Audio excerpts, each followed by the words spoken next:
ভাই আরে হ্যাঁ তোমার কেমন আছো? ভালো ভালো ভালো। হ্যাঁ তুমি মানে আর কি বলবো, রাত্রি তো ভগবান বানাই দিলে।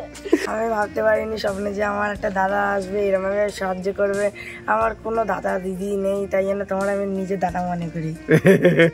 তুমি আর তাহলে হকারি করতে যাবে না তো? না হকারি করতে যাবো না, পড়াশোনা করবো, আমার রেল চাকরি করার স্বপ্ন, সেটা স্বপ্নটা পূরণ করবো। দুদিনের মধ্যে সব পরিবর্তন করে দিয়েছে। তুমি তো ভগবান, ভগবান তোমার পাঠিয়েছে। ছেলেটা বিপদে আছে, যা আমার পাশে গিয়ে দাঁড়া, তাই না? হ্যাঁ। আর হকারির লাইন, আর হকারিতে সত্যি কথা বলতে হকারিতে কোনো সম্মান নেই। হ্যাঁ, হকারিতে কোনো সম্মান নেই। যেটা পড়াশোনায় আছে সেটা ইয়েতে নেই। আগে সকাল হলে হকারিতে বেরিয়ে যেতাম, বাবার চিকিৎসা করবো কি করে বুঝতে পারতাম না। এখন তুমি এসছো, তাই জন্য আমার সব 2 দিনের মধ্যে, জাস্ট 2 দিনের মধ্যে, তুমি কথা দিয়ে গেছিলে 2 দিনের মধ্যে সব পুরো অলরেডি চেঞ্জ করে দিয়েছো তুমি। তোমার আরেকবার না না, আমাকে আর প্রণাম করতে হবে না ভাই। আচ্ছা বলছি, মানে তোমার বাবার এখন আর চিকিৎসার খরচা আর লাগবে না, আমার পড়াশোনার খরচা লাগবে না, সব আমি নিজে করতে পারবো। মানে এখন থেকে তার মানে তুমি প্রতিদিন স্কুলে যাবে তো? প্রতিদিন স্কুলে কথা দিয়েছিলাম তো আমি, তাহলে এখন থেকে স্কুল যাবে তো? হ্যাঁ, আর যাবে হকারি করতে যাবে? ওই জন্য না শুনি হকারিতে, ঠিক আছে? হ্যাঁ, তুমি শুনবা যে আমি একদিন কারে বড় মানুষের মতো মানুষ হয়েছি, তোমার জন্যই হয়েছে। মানে আমার ভীষণ ভালো লেগেছে। মানে পরশু দিনকে আমি এসেছিলাম, হ্যাঁ, তার আগের দিনে তোমার মাথায় কতটা চিন্তা ছিল? অনেক, হ্যাঁ অনেকটা, 100%-এর 80% তো ছিল আমার মাথায় চিন্তা। মার তো তার থেকে বেশি। মার তো এই চিন্তা করতে করতে ব্রেন নষ্ট হয়ে গেল। বাবার মাসে 3000 টাকা ওষুধ লাগে, মার 3000 টাকা ওষুধ লাগে, আমি এত টাকা কোথা থেকে পাবো? তাই জন্যই আমি হকারিতে নেমেছিলাম। কিন্তু ভগবানের এত অশেষ কৃপা বা ক্ষমতা, যেটা তুমি যে ভগবান সেটা আমি বুঝতে পেরেছি। তোমার ক্ষমতা অনেক। আমি ভগবান নই ভাই, তুমি ভগবান। না ভাই, আমি ভগবান নই, ভগবান উপর থেকে আমায় পাঠিয়েছে বলেই আমি এসেছি, তাই না? তবে ভাই আমার খুব ভালো লাগছে, তোমাকে আর হকারিতে যেতে হবে না। হকারি আমার মনে হয়। হ্যাঁ, তোমাকে আর ট্রেনে ঝুড়ি ভাজা বিক্রি করতে হবে না। এই জায়গায় আমি ট্রেন চালাবো, যেখানে আমি ট্রেন কাঠি ভাজা বিক্রি করতাম, সেখানে একদিন কার আমি মেহনত করে আমি ট্রেনের একদম হ্যান্ডসি। তোমার এই কথাটা আমার খুব ভালো লাগলো যে তুমি ঝুড়ি ভাজা বিক্রি করতে এবার ট্রেন চালাবে, তাই তো? ট্রেন চালাতে হবে আমার। আমি এবার তোমার কথা দিয়ে দিলাম, আজকে থেকে তোমার কথা দিচ্ছি। আমি স্কুলে এবার পড়াশোনা করবো, সবাই আমি কথা দিচ্ছি, যারা যারা আমার হেল্প করেছে। বিশেষ করে ওই আন্টি, যে আন্টি আমার প্রথম 3000 টাকা পাঠায়, সেই আন্টির কাছে আমি কৃতজ্ঞতা জানাচ্ছি।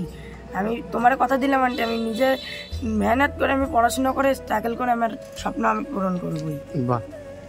আমার জানো দাদা, আমার সকালবেলা হকারি করতে বেরোতাম আর রাতের বেলা বাড়ি আসতাম। আমার মন চাইতো না যে হকারি করতে। সেই ট্রেনে জার্নি করা, হাবড়া থেকে শিয়ালদা, শিয়ালদার থেকে হাবড়া, এরম করার পর বনগাঁ, বরপুর থেকে আবার শিয়ালদা, হাবড়া করতে করতে আমি ক্লান্ত হয়ে যেতাম। ঠিক করে খাওয়া দাওয়া করতে পারতাম না, স্নান তো দূরের কথা, ঠিক করে খাওয়া দাওয়াই জুটতো না আমাদের।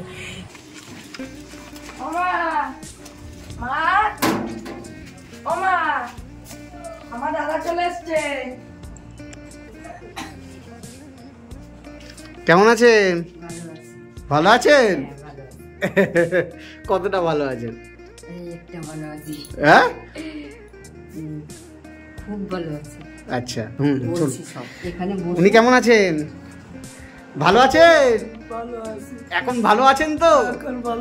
বলে গেছিলাম তো 2 দিনের মধ্যে পরিবর্তন হবে। হয়েছে? হয়েছে। আমি আগে খুব কষ্টেই ছিলাম, ঠিক মতো খেতে পারতাম না, কিছুই করতে পারতাম না, কি চিন্তায় ছিলাম যে আমি কী করে আমি সংসার চালাবো। ছেলের খিদে পায়, ছেলের বাবারে তারে চিকিৎসা করতে হবে, আর আমি তো একজন রোগী। তাহলে আমি এখন কী করবো, কী দিয়ে ওষুধ কিনবো, কী দিয়ে কী করবো, কোনো কিছু ঠিকঠাক ছিল না, কোনো টাকা পয়সার কোনো মেনটেন ছিল না। তখন আমি কী করবো সিদ্ধান্ত করলাম, আমি লোনের ব্যবস্থা নিতে পারি নাকি, কিন্তু লোন আমাকে কেউ দেয় না। আমার কিসের বুনিয়াদে আমাকে লোন দিবে? লোন দেয় না, আমি লোনও পাই না। অবশেষে মানে যার কেউ থাকে না, তার জন্য থাকে একমাত্র ঈশ্বর, শ্রী ভগবান শ্রীকৃষ্ণ।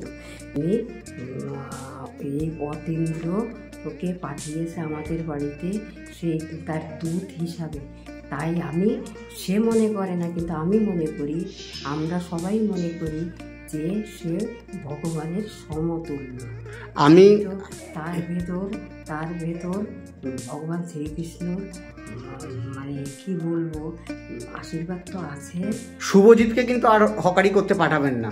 না, পাঠাবো না। পাঠাবেন না তো? না, পাঠাবো। ও এবার থেকে স্কুলে যাবে তো? শুভজিৎ তুমি স্কুলে যাবে, আমায় কথা দিয়েছো, ওকে কিন্তু স্কুলে যেতে হবে, ঠিক আছে? এখন তো আর চিকিৎসার কোনো সমস্যা নেই, হ্যাঁ, আর ওর পড়াশোনারও কোনো সমস্যা নেই, তাই না? মানে মানুষ যেভাবে আপনাদের পাশে এসে দাঁড়িয়েছে আপনি ভাবতে পেরেছেন?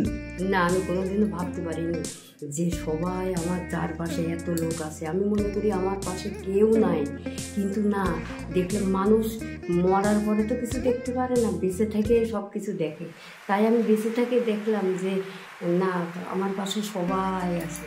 মানে আপনি নিজেও বিশ্বাস করতে পারেননি? না, আমি আমার নিজের চোখকেও বিশ্বাস করতে পারছি না, মনকেও বিশ্বাস করতে পারছি না, কোনোটাই বিশ্বাস করতে আমি পারছি না। মানে সত্যি ঈশ্বর আছে? হ্যাঁ, ঈশ্বর আছে, ঈশ্বর আছে। হ্যাঁ, আমি এতদিন মনে করতাম যে ঈশ্বর বলতে কিছু নেই, এ শুধু আমাদের মনের কল্পনা, মুখের ভাষা, মুখের কথা।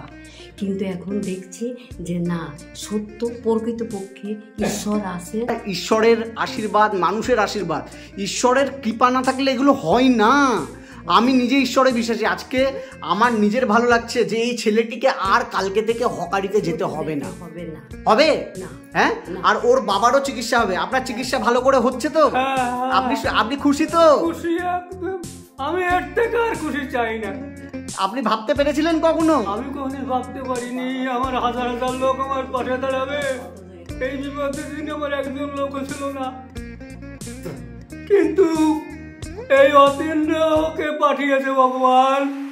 আমার লক্ষ লক্ষ লোক আমার পাশে দাঁড়িয়েছে, ভগবান স্বয়ং এসেছে। বিশ্বাস করুন, আমার নিজের খারাপ লেগেছিল আপনাকে দেখে। আজকে আপনাদের মুখে হাসি দেখে আমার নিজের ভালো লাগছে, ঠিক আছে? আপনারা ভালো থাকুন, আপনারা ভালো থাকুন। আর ভাই, পড়াশোনাটা করিস, বাবা মায়ের মুখটা উজ্জ্বল করিস। এই যে তোর বাবা আজকে অসুস্থ, বাবা মায়ের মুখটা তো উজ্জ্বল করতে হবে না? হ্যাঁ বলো? হ্যাঁ, করব, অবশ্যই করতে হবে। মানে সত্যি ঈশ্বর আছে। হ্যাঁ, ঈশ্বর আছে। বাবা অতীন্দ্র, তুমি আমার এই ছেলেটাকে দেখো, তোমাকে ছেলে রূপে আমি মন থেকে মেনে নিয়েছি। আমি কথা দিলাম আমি ওকে ভাই হিসাবেই দেখবো, ঠিক আছে? আপনি আমাকে হাত জোর করিয়েছেন ওর সাথে। মানে আমার এটা জীবনের মানে এটা সেরা একটা মুহূর্ত যে মা একটা বাচ্চাকে আমার হাতে দায়িত্ব দিয়ে যাচ্ছে, ওইদিকে বাবা অসুস্থ। মানে আমি কথা দিলাম আপনাদের, ওই ভাইকে আমি আঁচ লাগতে দেবো না, ঠিক আছে? আমি কথা দিয়ে গেলাম, ঠিক আছে? এই আজকে কথা দিলাম আমি। হ্যাঁ, আপনি ভালো থাকবেন। হ্যাঁ, তুমি বাবা অতীন্দ্রের মঙ্গল করো। আমার মানে ছোট ছেলে, এটা আমার বড় ছেলে, এটা আমার ছোট ছেলে, তাদের মঙ্গল করো।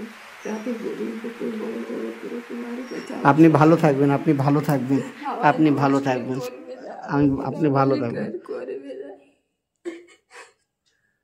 আপনাদের ভিডিও দেখে আমার কিছু পরিচিত মানুষ বা কিছু দিদি আমাকে কিছু টাকা পাঠিয়েছিল, আমি এই টাকাটা আপনাকে দিয়ে দিলাম, ঠিক আছে?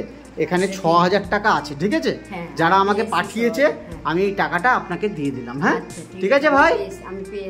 পেয়েছেন তো? ঠিক আছে, আপনি ভালো থাকবেন ভাই, তুমিও ভালো থেকো, আর আপনিও ভালো থাকবেন।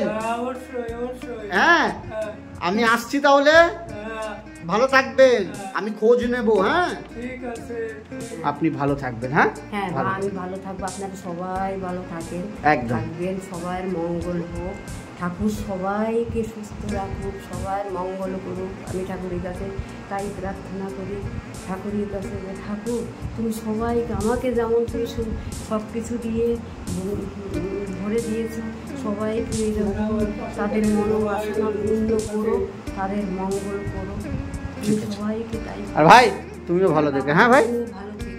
হ্যাঁ হ্যাঁ।